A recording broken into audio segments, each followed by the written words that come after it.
Everyone hits a bump in the road. What do you do with it? Be inspired as we explore the ways people experience, navigate, and manage the ups and downs and twists and turns in this road trip called life. Welcome to another episode of Bump in the Road. The basic podcast is always free. We also have a premium subscription called Bump 2 that lets you listen in on extended behind-the-scenes conversations with our guests. Check it out at www.bumpintheroad.us. Eric Hodgdon has found purpose in life, but the path forward has not been easy. He found his beloved daughter Zoe hanging in her closet. 911 was not able to revive her. His grief knew no bounds, and it took years to process the experience. But somehow, through his journey, he was able to find joy again. Eric now counsels others on the journey through and beyond grief. This is a heartfelt and heartwarming story about hope, possibility, and resilience.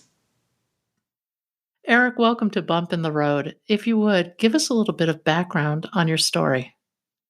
Hi, Pat. Thank you so much. I am a dad. I'm a coach. I'm a former IT guy.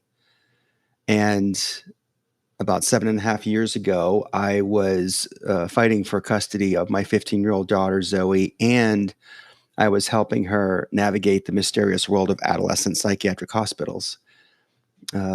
The good news is that Zoe was able to come home and visit me on some weekends. And this is when she was in a group home.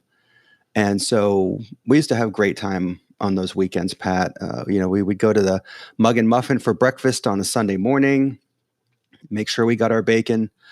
We would go to the beach in the middle of winter sometimes, and we'd freeze our hands picking up the cold, wet, sandy rocks. Or sometimes Zoe would be up in her room for hours listening to some music, burning her favorite jasmine incense or singing. And this one particular weekend, I pick up Zoe, and she's in her room messaging some friends. And I went upstairs to see if she wanted to call some of them and hang out with them. And she's like, I really don't want to, Dad. I'm really not feeling like I have too many friends that I want to hang out with. And so I didn't want her just to feel like there was nothing going on. So let's go make some food. And she was all for that. And afterwards, we were cleaning up, and Zoe said to me, "I'm tired, Dad. I think I'm going to go to bed. I love you, pumpkins." She said, "I love you too, Dad." And she went back to her room, and I went back to my computer to do some work. And I went upstairs a little bit later to say goodnight. And when I opened Zoe's bedroom door, I could see that she wasn't in her bed. I could hear some music playing softly on the stereo, and in the corner of my eye, I could see that she was standing in her closet. And I asked her, "What are you doing, Zoe?" But she didn't respond to me because she wasn't standing in her closet. As you can imagine, so much went on that it's a blur. I wound up calling 911. And I got to the hospital that night hoping to talk with her and to comfort her and to let her know that everything was going to be okay. Instead, I was met at the door of the ER by the doctor who said he did everything he could, but he couldn't save her. That news absolutely floored me, Pat. I think I wandered the halls for how long, I don't know. And I made some calls. To whom and what I said, I have no idea. But eventually some people did start to show up at the hospital, and one being my sister. And on the way home, we stayed there for a little while at the hospital. They told me I could stay with Zoe for as long as I wanted to, but I didn't want to remember her like this. I wanted to remember her alive. I mean, I had that wherewithal already, but on the way home, I'm gripping the seatbelt in my sister's car, and I said to her, "I don't know how I'm going to survive this, or if I'm going to survive it." And she couldn't really say much to that. And I think I waited As you can imagine, the next few days were just a whirlwind of emotions. Zoe's friends and family showed up at the house. My house was full of people, and it stayed that way for about 2 weeks. But as you may imagine, after a couple of weeks, after the services are all done, people start to go back to their lives. The messages stop, the phone calls slow down. People go from, hey, I'll be over later, to call me if you need anything. I'm here for you. And I found myself sitting in my living room after the last person went home, and the silence was deafening. And I asked myself that same question: how am I going to survive this? And so I started to relinquish my survival to the one thing that I think a lot of our parents and other relatives tell us, and friends, when we're younger, that time heals all wounds. I started to surrender this process to time. But as you can imagine, time doesn't show up for you, especially with something like this. There are some things that time can help with. In fact, time is not the driver, it's the companion of your journey, no matter what setback you experience in life. And so I realized I had to take a different approach, Pat. I had to do something about this. Nobody else was coming to take this pain away, to help me take the next step or the step after that. No one was coming to change my mindset about what I needed to do and how I was going to process this. No one was coming to give me an understanding of why this had to happen. And so I that different approach I took was that I had to do something about it. I started my journey uh, in a very, I wouldn't say it was like I hit a starting spot, but more or less I started to just do more in the realm of actions that I could do at the time, because honestly, losing a loved one is debilitating in so many ways. Um, and I just started to walk that path step by step. I couldn't focus on all the steps. I could only focus on the very next step in front of me. And that was how I was able to kind of process and move through not just surviving losing Zoe, but more importantly, finding better days and getting back up, ultimately living beyond the loss now 7.5 years later. And that leads us to where we are today. In your book, you wrote, I believe we must die in order to live. Hmm. Yeah, I think we do. I think that whether we, I think something inside of us dies. Um, Something inside of us dies, and mourning is the process of that loss. And whether it's an external loss like Zoe, or it's something inside of us that, for me, time. You mourn those things that no longer are present inside of you. Well, it's so hard. It's a total shift in identity, Hmm. in everything that makes up your world. I mean, Yes. you're just thrust out into this void, Hmm. and there's no obvious path through it. No, no, there is no path through it. Sorry, that's not what I meant to say. There's no obvious path, like you said. Yeah. There's no obvious path through it. You are cast out into this void that you didn't choose to be in the first place. And again, I don't think there's anybody that's going to come in and walk it for you. However, I do believe, and I have seen, that there are people that will walk with you on the journey. They've gone through something of this nature, most likely. They're a guide. They have run those miles, they have those scars, and they're coming to a place in meeting you where you are on your path and saying, I got you. You don't have to do this alone.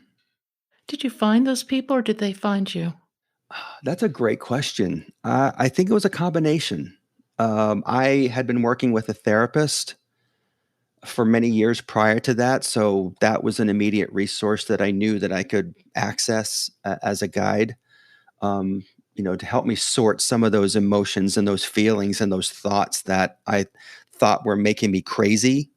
And yes, others did come along the way at the right time. When I say at the right time, um, it was where I was on my journey. There's an old saying, and I do believe this to be true, that when the student is ready, the teacher will appear. And in this case, if I was stuck somewhere, I was going to stay stuck either until I figured out the lesson that I needed to learn in that moment, or um, I was just ready for that teacher to show up. And that happened more than on one occasion, Pat. More specifically, I remember about 18 months into this journey, I was in a pattern where I was feeling extreme guilt for losing Zoe, that I could have done so much more for her as a dad, that she should be here. And how could I have missed this? So many questions I asked myself, and this pattern manifested in a sobbing session in my car. I took the commuter rail into work into Boston when I was living in that area, and when I came home, it was about a 2-mile ride from the train station to my house. Inevitably, by mile one, I would start to cry, and I would start to say those things to myself out loud in the car. I'm so sorry, Zoe. You should be here right now. I can't believe I missed this. I suck as a dad. I mean, all these things. And by the time I got home, I would pull myself together and go inside. But then there was one day when I got off the train, and the second I closed my door, I started sobbing.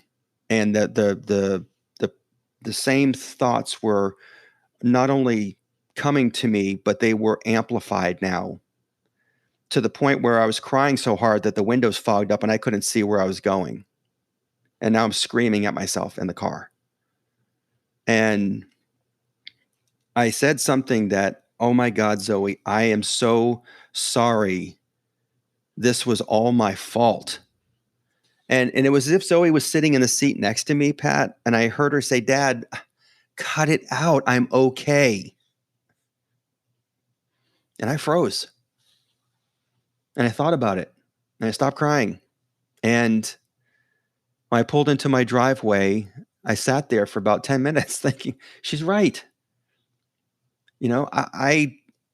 She's okay. It showed me that I know I did everything that I could for Zoe while she was alive. She decided to take her life. I did not make that decision for her. It was hard to accept that. There's always things that we do as parents that we wish we could do better, or for those that we love, we wish we could do better. But we're not perfect. We're human. We are not machines. We have we have our dents and scars, and we have our faults, and we have our imperfections, the things that make us human, the things that actually make us lovable to others around us and authentic. And so I realized that I had done a lot for Zoe, and I obviously wish she was still here, but I can't change that.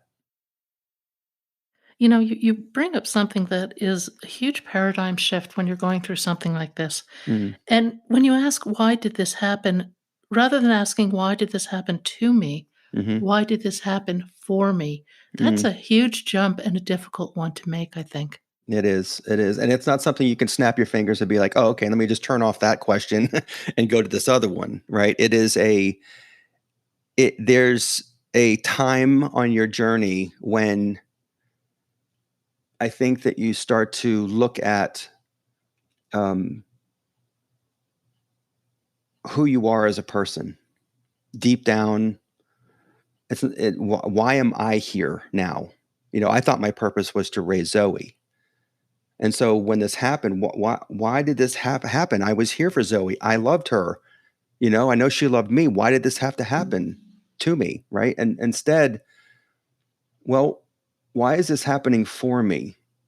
And that became apparent pretty quickly when I thought about it. And it was happening for me to connect with other people on their loss, starting with Zoe's friends, reaching out to them very soon afterwards, not surrendering my healing to time, but rather doing smaller things like reaching out to Zoe's friends and saying, "How are you doing?" And listening to them, because it helped them and it helped me as well. And so there was a lot of um, uh, lessons I think I've learned on this journey that were for me to learn about who I am as a person, what matters most in life now, and how I can approach situations with grace versus uh, a closed-minded uh, attitude. Instead, it's now about gratitude and being grateful for what I have. And by the way, Pat, I mean, this is just it's life. We have those moments. I still have moments when I uh, I let things get to me on that realm. When I'm not practicing gratitude on the level I should. You're just getting a little bit better along the journey. Each time you walk a step, you get a little stronger. You get a little bit more. You're a little bit more aware. You can get to those spots of clarity much faster. Yeah, one of the things that you said is really interesting, and that is when you decided to take action on things, reaching out to Zoe's friends. Hmm. That decision to take action is a real turning point, isn't it? It is. It is. And it's a turning point internally for you in so many ways. Um, I just had a conversation yesterday with a young man who lost his father to suicide about 4 years ago. He's 21 years old, and it was a fantastic conversation because he struggled and he wrestled with, why me? Why did this happen to me at first? But then he realized that that wasn't doing anything for him, and it was keeping him stuck. Instead, he wanted to look at it from a place of meaning, not why did this happen to me, but more or less, why is this happening? Why am I here now? What purpose do I have to serve others? And he's actually in medical school now, and wants to be in oncology. And imagine imagine having a conversation with somebody who's potentially going to lose a loved one due to a terminal diagnosis, and having that knowledge of walking a journey of losing somebody, albeit a different path, but losing a loved one that's so close to you, but being able to bring that compassion forward to say, I know where you're at right now. I know it's scary, uh, but there is a way forward. There are better days ahead. Yeah, it's hard to know it at the time, but there can be much better days ahead. And I think Hmm. finding purpose is part of that. It is, and it takes a while to find that. I mean, I think the last thing you're thinking about when you lose a loved one in the early days, weeks, and months, the last thing you're thinking about is purpose. You're simply trying to find a way to get through it. Sometimes on a daily basis, even sometimes on an hourly basis, you're trying to just make it. And I get that, and I get it. But I do think that when you get to those better days, when you start to realize that you're coming out of that survival mode, and you can then start exploring what's next for you, what matters most to you in this world. Again, I'm a career IT guy. I spent 25 years in that career. And I remember going back to work about 4 months after Zoe died, and I had this conversation with one of the senior leaders of the company, who was demanding that my team produce 5 or 6 devices, mobile devices for testing. And beforehand, before I lost Zoe, I was all over it. What do you need? When can I get them for you? After I lose Zoe, I'm thinking to myself, this gentleman is pressuring my team for something that's obviously meant to help the business move forward. But in the grand scheme of life, how did it matter in that moment that I produced those devices? And so it just opened. That's, I think, when my eyes opened to focusing on what matters most, and then exploring what that purpose is. You have some interesting numbers in your book. And this is something I think you see. across people who have been through some sort of a trauma. Mm-hmm. That is 24% of the people are just surviving, Mm-hmm. 63% are stuck, Mm-hmm. and about 13% are thriving. Yes. Yeah. I that shocked me. Um, but it's that's what I see out in the realm of helping people to move through the loss of a loved one. I think resources out there are focused on survival being the end game. Once you've reached that point, you're on your own. I am, and I challenge, and I'd love to find them. And I challenge myself on a daily basis to find resources that go beyond getting somebody to just survival mode, no matter what the setback is. Let me give you an example of that. When you go through a very difficult breakup of a relationship, aren't there dating coaches to kind of help you get back in the game? There are resources, there are apps, there's there's your friends that are encouraging you to go out and do things. Um, and I'm not suggesting there isn't similarities in the grief realm. However, most of the resources out there are focused on just getting you to a place where survival is the best either you can hope for or that you'll get to. And after that, um, I find it very challenging to locate any resources that help you to find those better days, to start exploring what a reemergence out of that abyss, that void, looks like for you, and then ultimately what living beyond your loss will look like, how you can both honor your loved one and live your life at the same time. That to me is the ultimate honor of your loved one, not sitting in your grief indefinitely. And I know it's hard. I know it's hard. It is hard. The thing that I find so interesting, though, is your story about manufacturing 5 new gadgets. When you have that paradigm shift of what really matters in life, it's like the Hmm. gadgets just don't. Um, do you think Right. that everybody has a teacher like that comes across their path, and it's a matter of noticing? Yeah, I think there's a when you reemerge from the void, I think you are getting reconnected to life in a different way.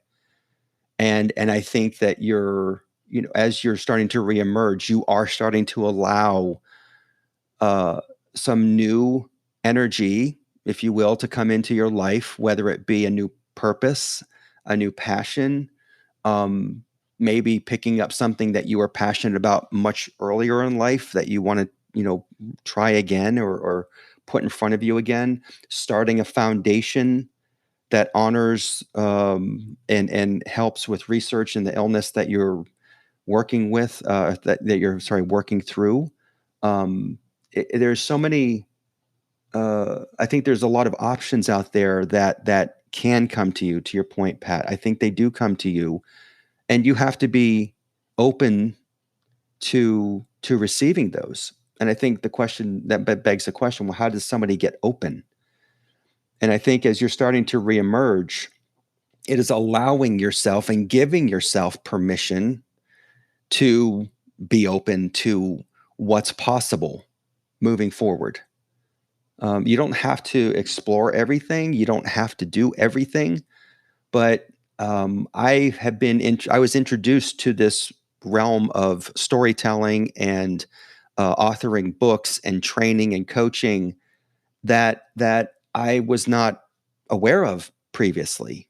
And I have met so many incredible mentors and coaches and friends and others who have helped me as I move into this living beyond the loss phase of with Zoe, and I just feel so incredibly supported, and it's just strengthening me every day.